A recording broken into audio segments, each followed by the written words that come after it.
Bem-vindos à Soma dos Dias, eu sou o Hugo Neutel.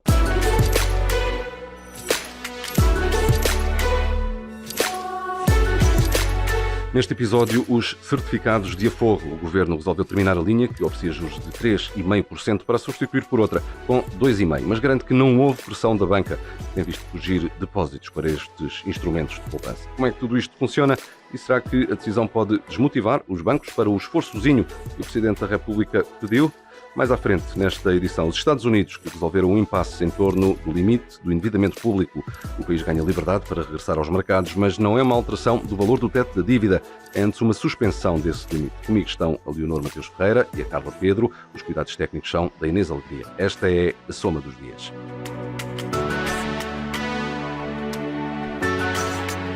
É mais um capítulo na história que já vai longa das taxas dos depósitos dos bancos e da concorrência dos certificados de aforro. O Estado resolveu terminar uma série com uma taxa de juro de 3,5% e substituí-la por uma outra com retorno mais modesto de 2,5% e que, portanto, fará uma concorrência menos agressiva aos juros oferecidos pelas instituições financeiras. O Presidente da República disse no sábado que os bancos têm de fazer um bocadinho mais de ginástica. O registro é da CMTV. Tem que fazer um esforcinho, no mínimo um esforcinho, para perceber quando as pessoas apostam em taxas de juros de 3, tal, é porque recebem na banca um terço. E que a situação não é indefinidamente deixar ou suspender ou adiar ou deixar de recorrer a esses meios alternativos de poupança e de aforro só porque a banca entenda que deve não só recuperar o passado, como precaver-se para o futuro.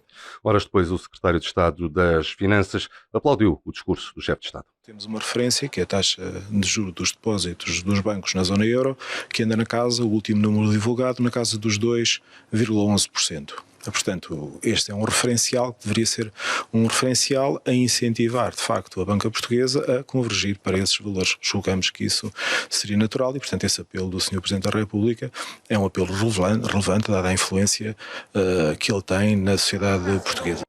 João Nuno Mendes garantiu ainda que não houve qualquer pressão dos bancos para que o Estado fizesse menos concorrência. Zero de pressão da banca, nós somos influenciados, zero, por qualquer tipo de influência dessa natureza.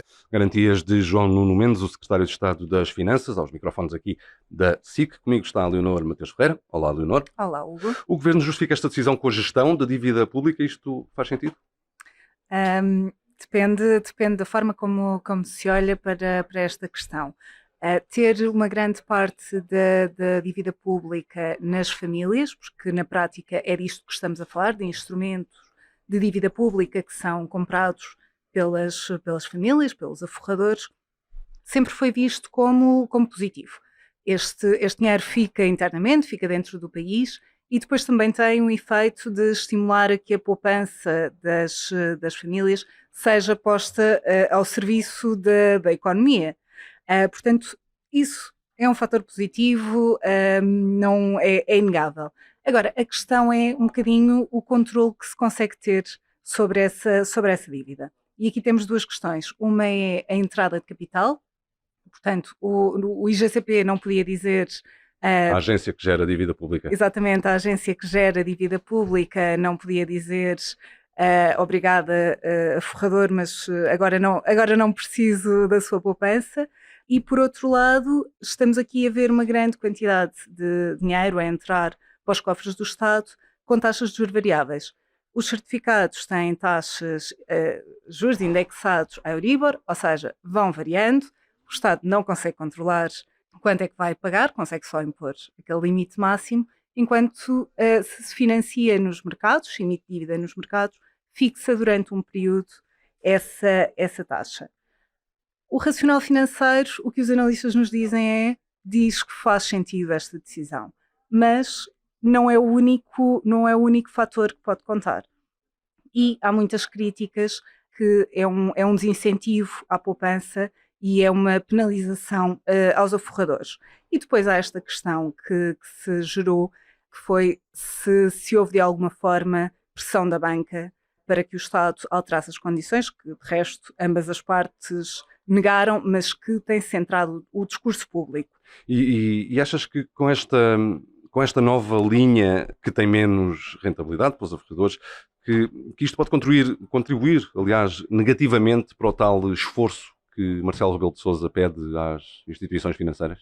Esta linha traz algumas alterações, desde logo, por exemplo, o prazo é mais longo, mas a principal para que se está a olhar é o limite máximo que pode render aos aforradores. Portanto, até sexta-feira, quem comprasse poderia ter uma taxa máxima bruta de 3,5% e a partir de segunda-feira passou a ser de 2,5%. Estamos a comparar com depósitos que, isto, na média, dão 1%. Portanto, a diferença ainda é grande. Por exemplo, falámos com a DEC Proteste que nos diz que continua a recomendar este produto, porque a diferença ainda é grande.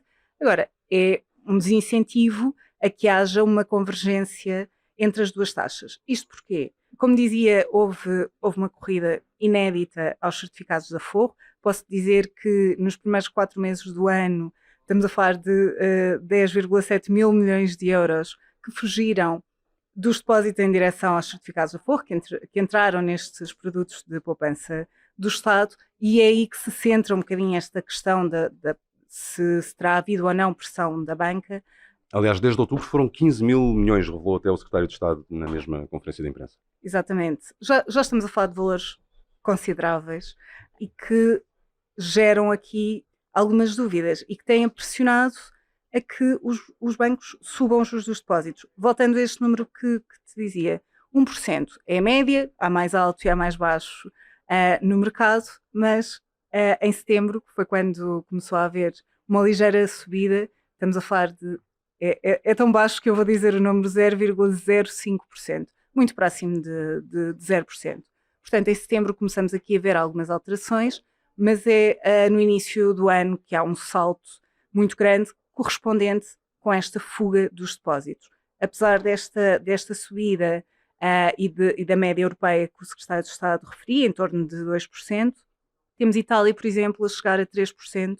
Portanto, Portugal compara muito mal com o resto da zona euro, é o terceiro país com os juros dos depósitos mais baixos, atrás apenas a Eslovénia, que está muito próximo, e o Chipre. A dúvida é se, havendo uma mudança na série dos certificados, se haverá uma menor procura por estes produtos. Há também, lembro, um limite máximo de 50 mil euros, que passa para 50 mil euros, que é o total que um aforrador pode investir. Se havendo uma procura menor por este produto, se os bancos vão continuar a ter motivação para subir os juros dos depósitos. A motivação que de resto, nesta altura, como todos sabemos, não é grande, porque os bancos estão com muita liquidez e isso desmotiva-os, digamos assim, para procurarem financiar-se eles próprios junto dos pequenos aforradores. Bancos que, a partir de agora, vão passar a eles próprios poderem oferecer nos seus balcões os certificados de aforro, o que é uma situação algo bizarra. Isto é concorrência que os bancos vão oferecer a si próprios quando estão no contacto com os potenciais aforradores que procuram rentabilizar as suas poupanças? Será que vão, Hugo? Pois, não sei se diria com tantas certezas. O problema é esse. A banca, outra das alterações que vem com a nova série dos certificados, a banca vai poder, e não só, portanto, quem tiver a licença bancária autorizada pelo Banco de Portugal, portanto, as plataformas como uma Raise, por exemplo, também estão incluídas, os bancos vão poder passar a comercializar certificados de aforro. Uma das razões pelas quais os bancos negam qualquer pressão é que dizem que não só não sabiam, como foram completamente apanhados de surpresa por estas alterações. Portanto, ainda vai haver um processo de negociação entre a agência que gere a dívida pública e o setor financeiro sobre as condições desta comercialização, e só depois disso é que se vai decidir, é que cada banco individualmente vai decidir se quer ou não comercializar este produto, tal como comercializa tantos outros. A questão e é o que os analistas nos questionam, será que os bancos têm vontade de acrescentar ao seu leque de produtos, portanto, ao lado dos seus próprios depósitos que estão a oferecer muito menos, produtos com uma rentabilidade mais elevada, portanto, deixa de ser noutro sítio e passa a ser exatamente no mesmo sítio. é a questão. Os bancos, para já, dizem que vão esperar para ver. Esperaremos também. Para tirar essa conclusão, Leonor Mateus Ferreira e os certificados de aforro. E agora, o limite da dívida pública nos Estados Unidos. No sábado, e depois de ter luz verde do Congresso norte-americano, o presidente Joe Biden promulgou as alterações nas regras de endividamento público. O teto da dívida fica suspenso até 2025. Comigo está a Carla Pedro. Olá, Carla. Olá, Hugo. Já vamos compreender o que é que esta alteração significa, mas primeiro temos de perceber como é que funciona este sistema, no fundo, que é muito diferente do nosso e muito antigo também. Estiveste a recolher dados sobre esse tema. Este sistema começou já há mais de um século. Sim, exatamente. Além do Orçamento Federal, os Estados Unidos têm o Departamento do Tesouro, este chamado debt ceiling, que é o teto ao endividamento do país, ou seja, é o limite até ao qual podem emitir dívida. Dívida essa que é detida pelo público em geral, que compra as obrigações do Tesouro, investidores particulares, fundos de pensões, outros governos. Esse dinheiro é usado para os vários programas federais que são financiados pelo Governo Federal, como a Segurança Social, pagamento dos salários dos militares, juros da dívida soberana ou reembolsos fiscais. E foi criado em 1917, na Primeira Guerra Mundial, precisamente para tornar o Governo Federal responsável em matéria orçamental. O primeiro limite ao endividamento foi estabelecido em pouco mais de 11 mil milhões de dólares, e antes disto cabia ao Congresso aprovar cada nova emissão de títulos governamentais. O que isto veio trazer é que cria-se ali um teto e enquanto estás dentro desse plafond não tens que pedir ao Governo, ao Congresso, para aprovar cada nova emissão que queiras fazer. Atualmente o limite da dívida está em pouco mais de 31 bilhões de dólares e esgotou-se a 19 de janeiro. Era preciso fazer alguma coisa para o Governo poder continuar a cumprir com as suas obrigações, porque poderia entrar em incumprimento a partir de 5 de janeiro, como tinha dito a Secretária do Tesouro, a Janet Yellen. E realmente foi feita alguma coisa, como tem sido feito sempre. Se não tivesse acontecido este acordo, seria a primeira vez que os Estados Unidos entrariam em incumprimento. Desde 1960, o Congresso já aprovou 79 vezes um aumento permanente ou uma suspensão temporária deste limite, 49 vezes com presidentes republicanos e 30 com democratas. E desta vez estamos a falar exatamente de uma suspensão, não é uma alteração ao teto da dívida. O que está em causa, afinal, com esta alteração?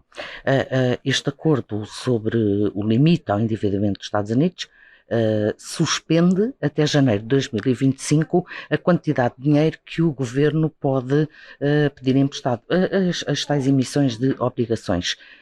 Ou seja, aquele teto foi esgotado a 19 de janeiro e era preciso autorização para continuarem a emitir dívida. Ou se aumentava até determinado patamar esse debt ceiling, ou suspendia-se. E o que aconteceu foi uma suspensão.